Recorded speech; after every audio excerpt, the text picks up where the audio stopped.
Today, legislators are talking about increasing criminal penalties for protesters who shut down a highway, airport, or public transit. The bill is in direct response to Black Lives Matter protests over the summer. Those protests shut down Interstate 94 and 35W following the deaths of Philando Castile and Jamar Clark. Mary McGuire joins us now live in St. Paul. And Mary, we were expecting heavy security at this meeting today.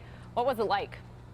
Well, we did definitely see heightened security inside of that hearing room. There were about 3 security guards that sat in the crowd in that hearing room, and I'm told that that's not typical for a hearing of that sort. But things remained mostly calm. There was a few people who kind of snapped out when certain people would say things, but nothing too out of the ordinary. That House hearing room was at full capacity as legislators discussed the proposals that would increase the penalties for blocking public highways, public transportation, and roads around the airport. The penalty would be bumped up from a misdemeanor to a gross misdemeanor, and that would mean that a person would have to be booked into jail, and those fines associated with that charge would also be increased. One of the authors of the legislation claims this is about public safety.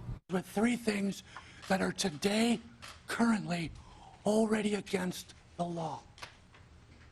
It is already today against the law to block a freeway or block access to a freeway.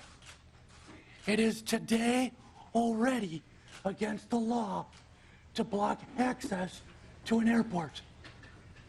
And it is today already illegal and against the law to interfere with mass transit and block a light rail train.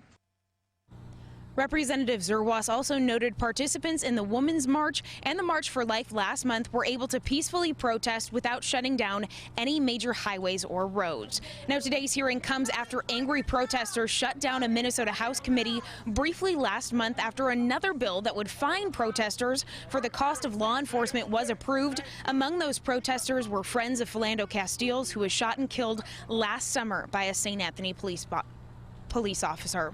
Now, today, the House committee will vote on that. When I left, they had not voted yet, but if it is passed by that House committee, it will then be voted on by the full House. All right, Mary, and I understand there's also news coming out today about Sunday liquor sales.